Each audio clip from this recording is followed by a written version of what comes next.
Hello and welcome to Talkin' Baseball Off-Season Edition. We got new managers, new relievers, and a ton of rumors. So let's get into all of it.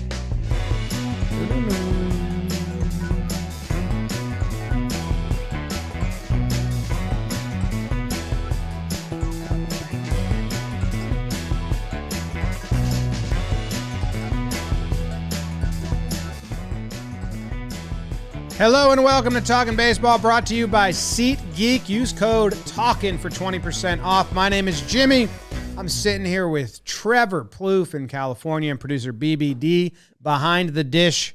Young Jake is in St. Lucia, checking out the spot where he will wed his beautiful, sweet Jessica. Is that how he says it? Is sweet, beautiful Jessica? There's a few different words. Effervescent gets in the mix.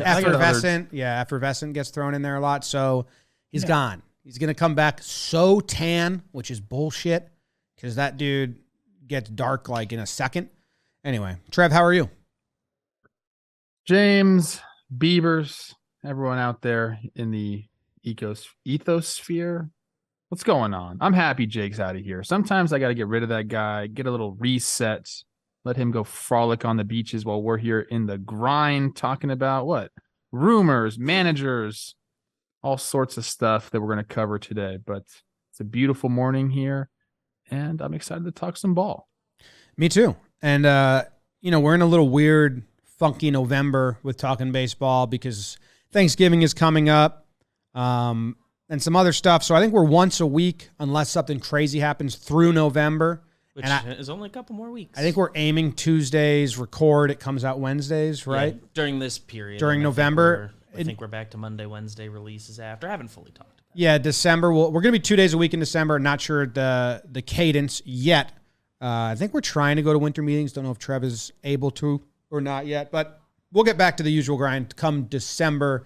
And then it's real things start happening. TPPs, all of that. But for now, we got off-season reports. And we're hoping this is a normal off-season, Trev, right? There's not going to be any surprise lockout on us, right? And you can also promise no pandemic. Is that what you were saying? Yeah, I can promise that. Look, I don't think there'll be any lockouts. We have a new CBA. That'll be great. I'm going to try to make it to the winter meetings. I want to go down there and see eye to eye with some of these people. I told you, not while we were recording, that you're either going to love it or hate it. I think I'm going to love it. I think do. you I will. like looking people in the face. But it's like all the non-players of baseball.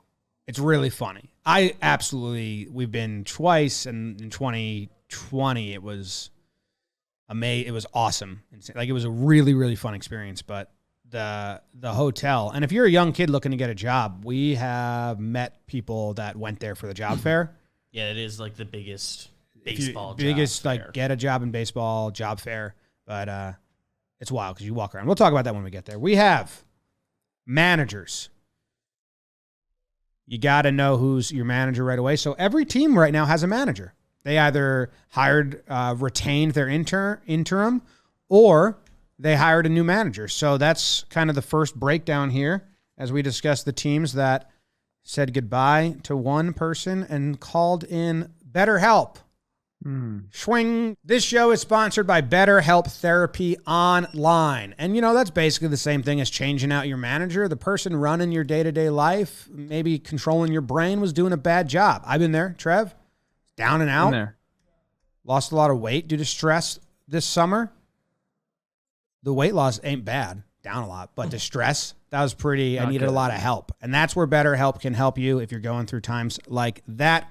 Because everyone deserves to feel their best. BetterHelp makes it easier to get started. As the world's largest therapy service, they've matched millions of people with professionally licensed and vetted therapists online, 100% online. All the benefits of an in-person therapy, plus it's more convenient and more accessible and more affordable. You just got to fill out a brief questionnaire. You match with the therapist. If things aren't clicking, you can easily switch to a new therapist anytime. It could not be simpler. There's no waiting rooms, no traffic, no endless searching for the right therapist. Get unstuck with BetterHelp. Learn more and save 10% off your first month at BetterHelp.com/TalkinBaseball. That's BetterHelp, HELP.com/TalkinBaseball. All right, so the teams that needed some better help.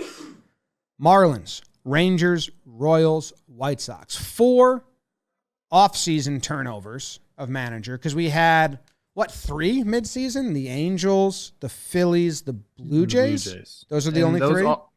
All 3 of those guys are now the official managers of the team. No more interim tag. So Phillies obviously with Topper. They extended him. They go to the World Series. He was the story. Philly Rob, they're calling him. And they also extended all their coaching staff. So I like that for Philly. Like everyone's coming back. The vibes are good. They believed in what they were doing. So that's a nice sign. Let's run it again. And Trey Turner is probably going to play shortstop for them. That's rumors. That's our third section. Sorry about that. Then the Angels, they retained Phil Nevin, I believe only for a year, but they removed the interim tag. He becomes the manager. And then with the Blue Jays, John Schneider, fiery manager that he is going to lead those boys up in Toronto. Yeah. Interesting. I mean, I guess it's nice to reward the interim. Sometimes they don't do it, but with Nevin, with the suspension thing, I think some people thought he wouldn't come back. They return him, and he gets to bring in Marcus Thames. Tim's, I believe. They had there's 2 THAMES in MLB, and they say it different ways, Tims and Thames. So the hitting coach that was with him with the Yankees is now with the Angels. So he gets a confidant, I guess.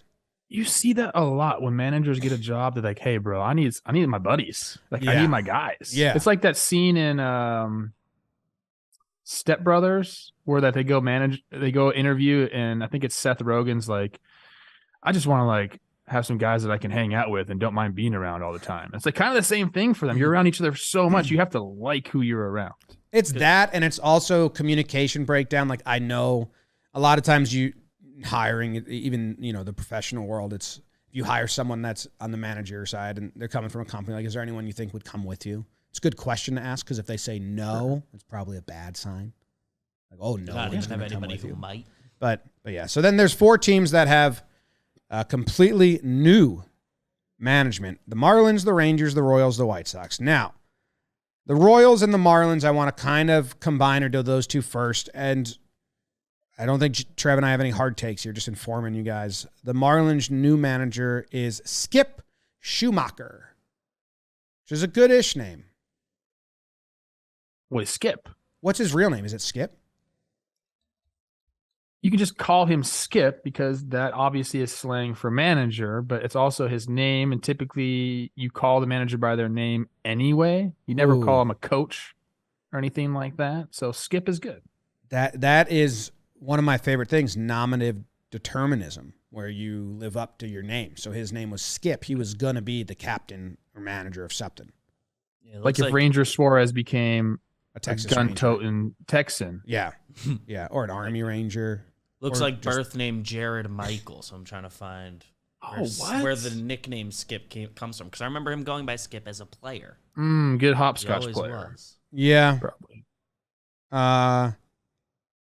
Sometimes, I knew a family from Barrington, Illinois, and the kid my age was Chip, and his dad was Skip, and then the kid my age was Trip, and his dad was Skip, Chip, Trip. None of them were their names. It was just like a nickname lineage. A nickname family, okay. Pretty weird. Shout out to that guy. I think his dad's a judge. Now you can find him. Damn. Anyway. Shout out.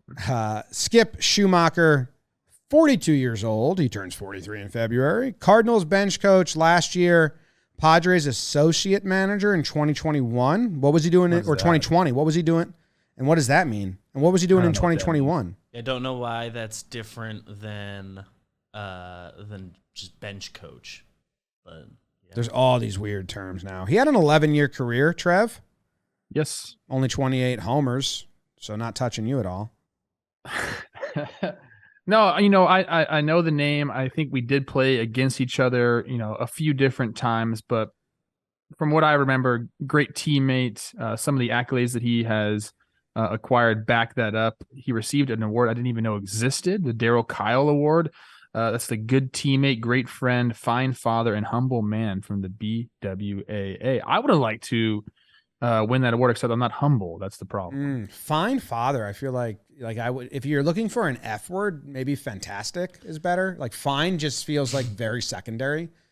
How is he as a father? Fine. He's all right. He's fine. Yeah, I don't know if non-fathers are exempt from the award. I know it was. Oh, I was looking tough. into it when we were prepping the sheet yesterday. Oh, if you're not a father, maybe if you're an uncle. I know it's for uber uncle. It's for who exemplified Darryl Kyle the best, and he was described as that. Damn. By teammates. Okay. He actually had a really good stretch looking at his baseball reference from 2007 to 2013, Trev. That's a lot of years. How many years is that?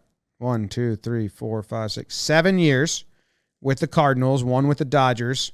And over that 7 years, a 96 OPS plus, but he was, no slug. 288 batting average. 288 batting average over 7 years. And 880 games is pretty good. Pretty good. And I like kind of what he's been doing. So he's coming in. He's going to take over this organization, do his thing, but he brought some of his friends along. John Jay is now going to be the first base coach for him. And they know each other from being part of that Cardinals organization. I love John Jay. We love John Jay. He's a friend of the program. And Pipe. So now, what's that? Pipe, too. Yeah, Luis Arena. How do you say his last name? The Diamondbacks. He listens to the show. I just like calling you Pipe because I like Ureta, right? I think but so. Probably that's very spelled. it's probably Americanized pronunciation. Came to the office, been with the Diamondbacks forever. Now he goes to the Marlins. So yeah, we're in with the Marlins. We know the whole crew. Schumaker loves us too, probably. He's a Cali guy. The Marlins are all set. He's excited. He's grateful. He's got some good quotes. The Marlins said winning doesn't come easily, Kim Ng said, and there are a lot of steps to it. You not only have to have your process, but you have to have execution. Okay, that's nothing. The Royals hired Matt Quatraro. You know this guy? Is this a name you're familiar with? I feel like I'm not familiar with it because you don't forget the name Quatraro when you see it. I believe I remember the name. He was with the Rays the year after I was there, and then before that, he was with the Indians as some sort of coach, a hitting coach from 14 to 17. So I believe that's where I remember the name from. But he's been a candidate, an interviewee, if you will, for quite some time, and finally becomes the bride instead of the bridesmaid of the Royals. I have a theory that I do not want people to be taking seriously, like 10% serious. I don't want to be, and it's not aimed at Quatraro here. Would it be in the Rays' best interest to hire inept bench coaches and then offer them up to the rest of the league? Because it seems like the most coveted bench coach role. If you were with the Rays, we want to poach you. Now, I think teams can get by without a bench coach that has a big impact, just kind of sits there and tells jokes, and is a nice guy. So if I'm the Rays and I'm playing like devil baseball and being sneaky and super smart, I think I start hiring inept bench coaches and then let teams pillage them from you because they want your secret sauce. Or at least mix in one and But like they're kind, Is that a good coaching tree philosophy, Trev? Your thoughts? I like that, like a little sleeper cell of bench coaches. Yeah. Maybe if they saw a couple AL East jobs coming up, they could do that and just plant them in there, some moles, if you will. I told you, this Rays staff. I was only a part of the organization for 3 months. Okay.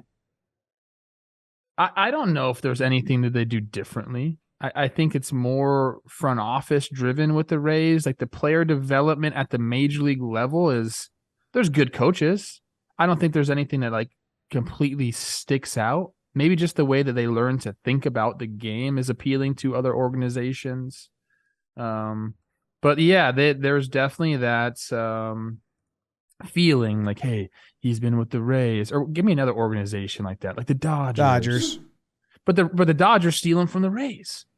So it's like, I don't know, man. It's interesting. You're totally right about that, and I'm behind your sleeper cell situation. You know who the bench coach for the Rays before Quatraro was? I do, and I'm blanking on it right now. Charlie Montoyo. Yes, Montoyo, yeah. goes to the Blue Jays. Maybe that was their sleeper cell because he got fired pretty quickly there. He might be coming up later. Ooh. Before that, it was Tom Foley, who retired. Tom Leifer, great guy, always fun. And I think he coached third base for them for a little bit, too. I got to know him there. Pretty sure. Okay. Now, the reason I put those two together is because they're first-time managers on teams that, if we're being honest, are not trying to win. Their expectations are not win the division and win the World Series. Well, James, to be fair here, we don't know what the Marlins' objective is. That is a shadow realm of secrets over there. The Jeter, Kim Ng thing. I gotta know what is happening. Well, Don Mattingly left. I just gotta know you have like some of the best pitching in the game. Yeah, I mean, and then what happens? This is you don't sign Nick Castellanos and everything blows up. That's the rumor mill speculation combination that has trickled down to me, but by no source. I'm not reporting anything, but I just got to know. I just want to know what happened. That's. They seem like they were like this, bro. I must have read it somewhere publicly, but it was the Castellanos was when Jeter realized, oh shit, you're really not gonna go in. I'm sure there was many other disagreements, but that was, and then I think Mattingly. It was like, I've been here a while, and I thought eventually you guys were going to go all in. And I think I think they would have retained him, but he decided to leave. I had no idea. Seems that way, though. Well, maybe we'll find out this year. We got some people in the org. Yeah. The Rangers and the White Sox are interesting because there's a whole narrative kind of first-time managers for rebuilding teams, and then old school managers for teams trying to really win. So the Padres went with Jace Tingler when they were at the start of this rebuild. And then they realized, oh shit, we actually really need to capitalize on this. So they went and traded for a veteran old guard manager, Bob Melvin. The Mets thought they were at the start of the rebuild and they bring in Rojas. So Beltran and Rojas, first time managers, they realized we got to capitalize. They go bring in old guard, Buck Showalter. Buck. Yeah. Yes. White Sox had their manager, and then they wanted to win, and they brought in their old guard, Tony La Russa. So who was, am I going to blank here? Was it just Guillen to Renteria to La Russa? I think there was someone I'm blanking too. Beavers? Robin Ventura. Yeah, well. Yeah, Ozzie Guillen, Don Cooper got 3 games as an interim. Robin Ventura, Rick Renteria to La Russa, yeah. So. Okay. But so this thing of, old guard stuff, there's got to be more examples that I'm blanking on right now. Dusty Baker. The Astros lose their manager, but they're in a big window. Do they want to go bench coach or a young guy? No, let's go to a guy that's done it and been there, Dusty Baker, old guard. The Rangers had Woodward. They fire him. We think, we have no idea, but, with the pitching, with the pitching they have in the minors, with the offensive they've acquired in free agency last year and about to spend, they turn to Bruce Bochy, another old guard manager that has the respect of the clubhouse and maybe will have his own way every now and then. But it seems to be a theme, Trev. Like in 2017, 18, everyone was like, let's get the new young manager that will just do what we want. And then these teams do it for a little bit and then like, oh, wait. Let's bring in a guy who knows kind of what the position means and needs. And the Rangers now do that with Bruce Bochy. Yeah, I'm curious about that whole thought process because you bring in a young guy for what? Just to be a yes man? Is that kind of what you're thinking?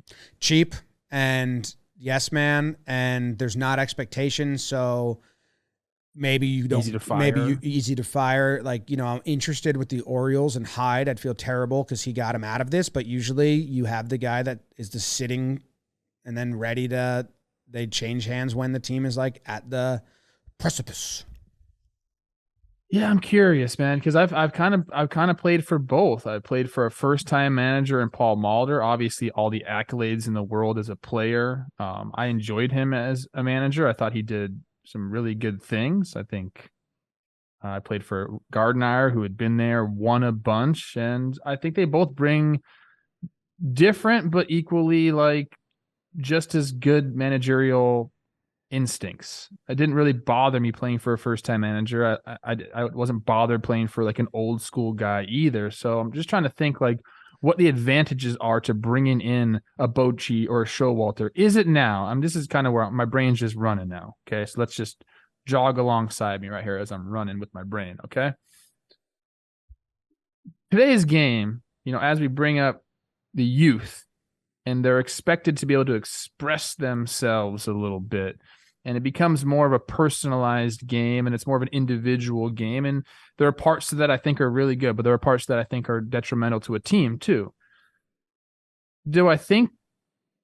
I do think that maybe teams saw this happening and wanted a manager that was able to relate to players so they could communicate to the players. But I think what's happened is if you have a young guy who wants to be a player's manager so bad, because most young guys do, I think maybe things didn't run as smoothly or as like organized as they need to be run. So teams now are like, you know what? Like, let's go back. Let's let the young kids be young kids, but let's have someone at the top who like kind of reins them in a little bit instead of letting them run all over the place. I think like, how do you feel about that? Just like a level of stability and clear communication style. Like sometimes maybe these first time managers and with Tingler, with Boone, with some of these, they were never really they were never a higher level, they were never like lieutenants, if you're going to use that. They were like lower than that. And then they come in, like Boone was never in a clubhouse as a coach. And just building that style, your players and then the analytics department and everyone has got to be like, man, this guy's figuring it out on the fly. And they hire you knowing that's going to happen. I think there's going to be a lot to a guy who just is like, this is how I want to do it. I have a vision. Like sometimes leadership needs to be clear. So I have no idea, but it does seem to be a little bit of a trend. Like, you want to get going, get going. You got Topper with the Phillies, and you have some younger managers, but Cora, the Red Sox went back to Cora, and he's a younger guy, but he established himself as being able to win. I don't know. That's where the White Sox interest me, because they did that with La Russa. Now, probably the craziest old guard move. And old, capital O on the old. Yeah. And instead of they hire Pedro Grifol. I'm not familiar with him either. But they hire him and they hire another guy that I'm not familiar with. I do believe, I wonder, some of the old guard guys, if they wanted to manage, like I think Sosha said he wanted to come back. Madden is out there, but he just wrote a book and he's kind of crazy. Yost came to mind. I don't know. I wonder how many other are out there, but they don't go that route. They go back to Pedro Grifol. Now, he hasn't been with the White Sox. Been with the Royals a long time. Yes. That one, this is the most interesting hire to me, because you have a team that's good, that just underperformed, but should be winning that division or should be contending heavily for it.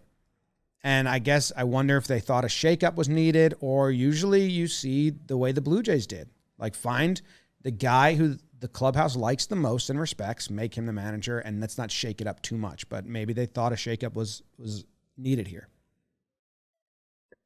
Yeah, look, and I think that when you're the White Sox and you have gone through some managers like they've gone through in the last couple of years, I think now they've decided what they really wanted a manager. They've kind of gone through some extremes here and there, and now you bring in a guy who's been in baseball for forever, essentially. I know he's from Miami, so I'm sure that there's a Spanish-speaking aspect to this, and if I was hiring a manager, guess what? I'd almost require them to speak Spanish. I really would. Bilingualism is key in baseball, especially right now and especially going forward. So I think they're going to get that here, which is great. And then, they bring in Charlie Montoyo as the bench coach. So you were talking before about like, who are you going to bring along with you? Like what's going to be the sum of your coaching staff and your coaching philosophy. And, I think that for the White Sox, any sort of stability next year is good. So I think Montoyo's been a bench coach for a long time. He understands that role. And believe it or not, like we're talking about sleeper cell bench coaches. Bench coaches do a lot. It's a lot of organizational stuff that they do. Not like organization as in the White Sox. I mean, like actually organizing stuff, like making plans, making, the schedule for the day, a bunch of different things that are tedious and that the manager kind of like doesn't want to have to do. Montoyo is very skilled in all that stuff. Plus, he can help out with Grifol as he's obviously been a manager with the Blue Jays. I like this. I like this pairing. Yeah, he's done a lot with the Royals, like a lot of different roles. So see how that goes. But that's all the managers. That's all the help that has been called in. Some of those will be blamed for things that are not in control, and others will get credit for things they didn't do, and then some will be rightfully earned and not earned. So with managers this day and age, it's super tricky. It is. All coaching spots at the major league level are fickle, bro. I think bench coach might be the best spot to be, and first base coach. You just kind of like fly under the radar. Yeah. I don't know the pay. It's all right. Is there a big difference in pay? Bench coach, first base coach, third base coach? I know that most of the coaches are making anywhere from like 150 to like 300 grand. Maybe some make more than that, but I think in that vicinity is what they're making. Okay. Interesting. Well, that's the managers. If you have any really harsh opinions that we didn't share, leave them in the comments and we'll read them to ourselves as we fall asleep. Boom.